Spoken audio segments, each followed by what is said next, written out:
Romantismo no Brasil. Romantismo no Brasil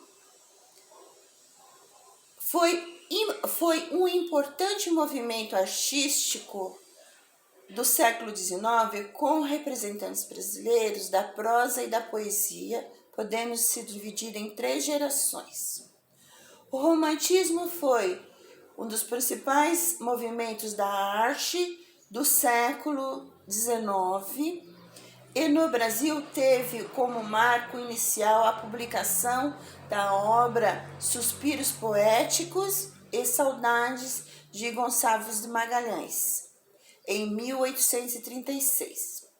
Possuindo manifestações tanto em prosa quanto em verso, o romantismo brasileiro é considerado um dos principais marcos da literatura em nosso país. Uma das razões para isso é a importância da estética romântica para um movimento histórico em que essa arte está inserida no Brasil.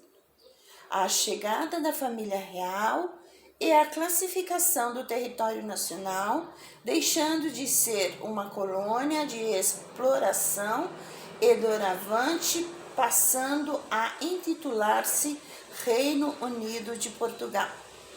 Alguns principais autores do romantismo brasileiro são José de Alencar, Gonçalves Dias, Álvaro de Azevedo, Cassimiro de Abreu e Castro Alves. Contexto histórico. O principal fato histórico que permeia o romantismo no Brasil é a chegada da família real portuguesa em 1808. Nesse período, o Brasil deixou oficialmente de ser uma colônia de exploração e passou a ser a sede do Reino Unido de Portugal, Brasil e Algarves.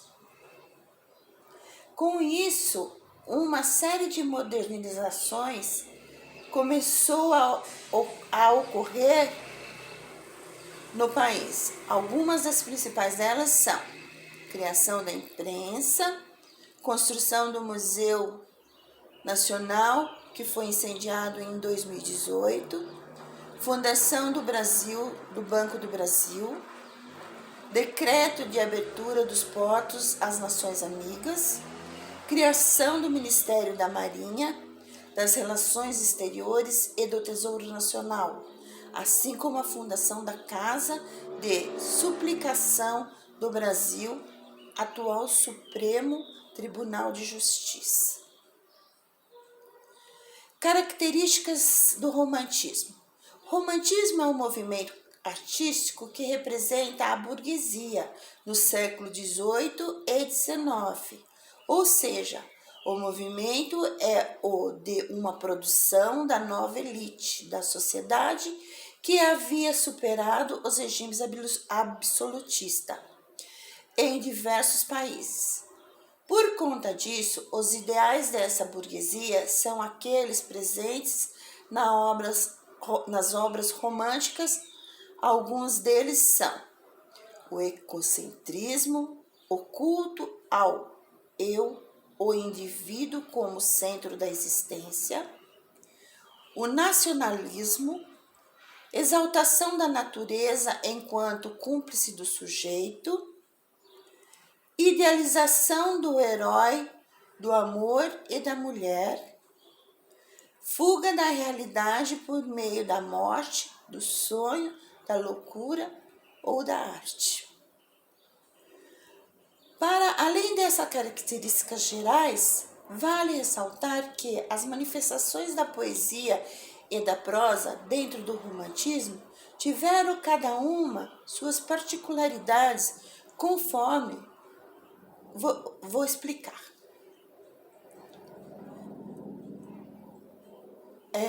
Teve a característica do gênero literário novela, as fases do romantismo na poesia.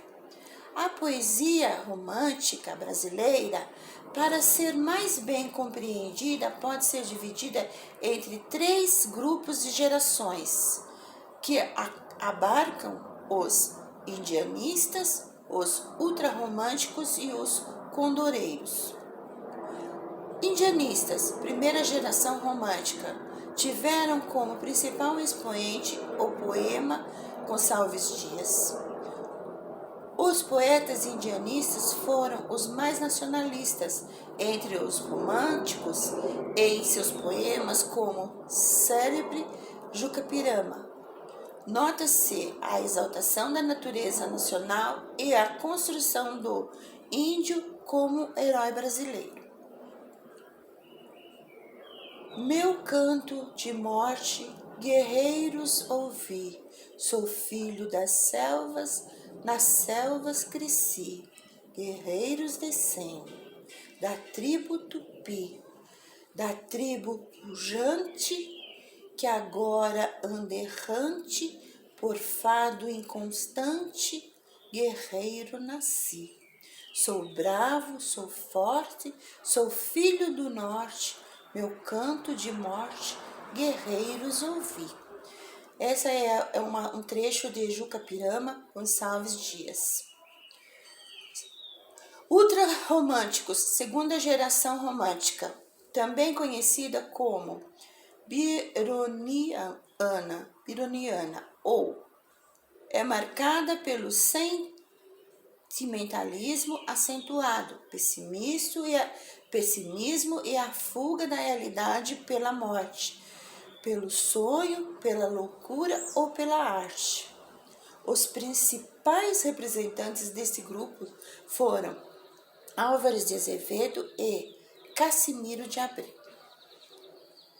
Eu deixo a vida como quem deixa o tédio, do deserto o poento caminhoneiro, como as horas de um longo pesadelo que se desfaz ao dobre de um sineiro. Essa foi a lembrança de morrer de Álvares de Azevedo. Condoreiros, terceira geração romântica, chamada também como social ou bulguana, ou homenagem do escritor francês Victor Hugo, uma espécie de pai dessa geração. É notadamente marcada pela denúncia social. O principal escritor dessa vertente romântica no Brasil foi Castro Alves. E, em seus versos, permanece claramente um discurso combatente à escravidão vigente em país, onde a serra leoa, a guerra, a caça ao leão, o sono dormindo à toa, sob as tendas da amplidão. Hoje o porão negro fundo, infecto, apertado, imundo, tendo a peste por jaguar, e o sono sempre cortado pelo arranco de um finado, e o barco de um corpo ao mar, onde plena liberdade, a vontade por poder, hoje culo de maldade, nem são livres para morrer. Esse foi um trecho do Navio Negreiro de Castro Alves. Agora voltamos lá naquele trecho que eu falei que existia a novela, né? A característica do gênero literário novela. Só para entendimento, eu vou falar um pouquinho sobre as características literárias da novela. Novela, situada em um conto e o romance, a novela é um gênero literário que apresenta certa indefinição quanto às suas características. Delimitar as características do gênero literário novela não é tarefa fácil. Contudo, os estudiosos da literatura definiram alguns parâmetros para nos ajudar a identificar o estilo dentre os demais sobretudo dentre os gêneros conto e romance. No Brasil, imediatamente associamos a novela às telenovelas, gênero muito popular por aqui.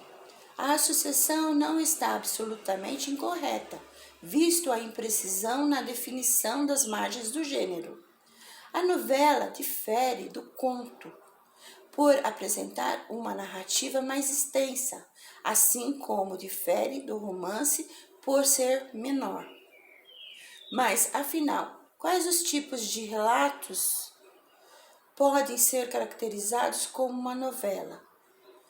Marçal Moisés, professor da área de literatura portuguesa da Universidade de São Paulo, entre os anos de 1973 a 1995, apresentou um estudo importante que nos ajuda a compreender melhor a definição do gênero em questão. Entende-se as características do gênero literário novela. Pluralidade dramática, a novela apresenta vários enredos que, ao longo da narrativa, estabelecem a conexão entre si.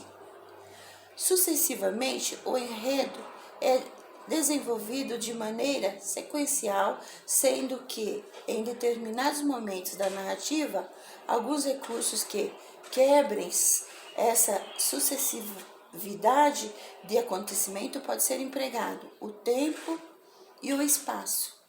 O tempo do gênero literário, novela, é o histórico, ou seja, é determinado pelo calendário e pelo relógio. O espaço e o tempo na novela são indissociáveis. A pluralidade dramática definirá a pluralidade espacial, pois, de acordo com as ações, os personagens podem ser continuamente deslocados para diferentes ambientes da narrativa. Linguagem. A linguagem da novela tende a ser clara e objetiva, podendo variar de acordo com as circunstâncias históricas e escritas na narrativa. Personagem. Na novela, não é um limite de personagens. O novelista pode acrescentar ou retirar personagens ao longo da trama, recursos que será importante para o fio da narrativa. Enredo. A narração segue um ritmo mais acelerado do que aquele empregado em um conto do romance, mesmo porque são as ações que norteiam a narrativa. Por esse motivo, a novela é um gênero tão conveniente e teledramatização ou radiodramatização. Foco narrativo. A linearidade da novela depende de um escritor onisciente, pois o novelista é aquele que sabe de todos os aspectos da narrativa, inclusive os aspectos psicológicos de seus personagens. Podemos afirmar que a novela ultrapassa os limites do conto por apresentar personagens mais elaborados, sendo que o mesmo acontece com o tempo e o espaço, que são explorados mais detidamente na novela. Em relação ao romance, a novela apresenta menos situações ou acontecimentos.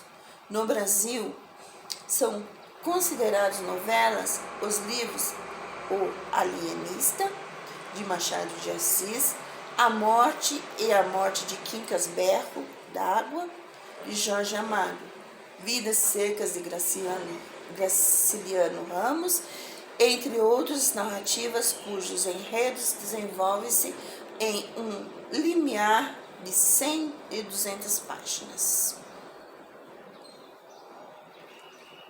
Voltando lá no romantismo do Brasil, como eu falei para vocês, teve 3 gerações, né?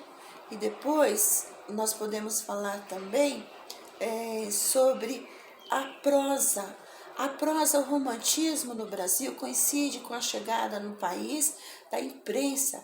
Isso significa que a partir de então foi possível publicar jornais e livros no Brasil, tornando-se a produção cultural mais barata e, consequentemente, mais viáveis. Uma das principais formas de publicação utilizadas na época era o folhetim, uma técnica de escrita e de divulgação de textos literários, e, em geral, romances e novelas, por meio dos jornais em partes. Desta forma, a cada edição do jornal havia a publicação de um capítulo da obra tal qual observamos nas telenovelas ou séries contemporâneas. O principal proseador do romantismo brasileiro foi José de Alencar, e sua obra contém romances indianistas, Iracema, o Guarani, por exemplo, prosas urbanas, tais como Senhora, e narrativas rurais, o romance Tio é um exemplar desse tipo. Muito além daquela serra que ainda azula no horizonte, nasceu Iracema. Iracema, a virgem dos lábios de mel, que tinha os cabelos mais negros que a asa de uma graúna, mais longos que seu talhe de palmeira. O favo do jati não era doce como seu sorriso, nem a baunilha recendia no bosque como seu hálito perfumado.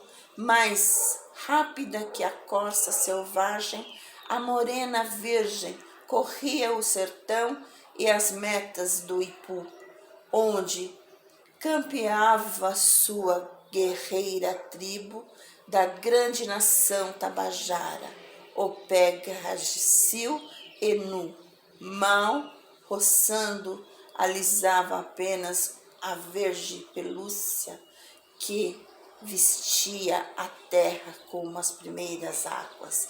Iracema, de José de Alencar.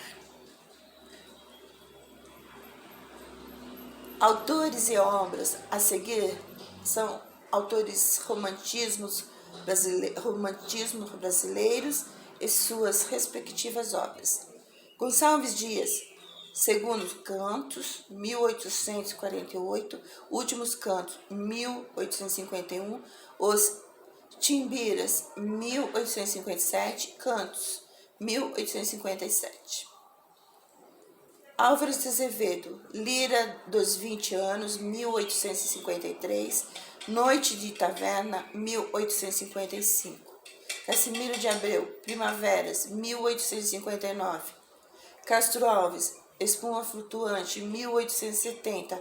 A Cachoeira de Paulo Afonso, 1876. Os Escravos, 1883. José de Alencar, O Guarani, 1857. Iracema, 1865. Tio, 1871. Senhora, 1875. Bom, essa foi o romantismo, foi um pequeno exemplar do romantismo brasileiro.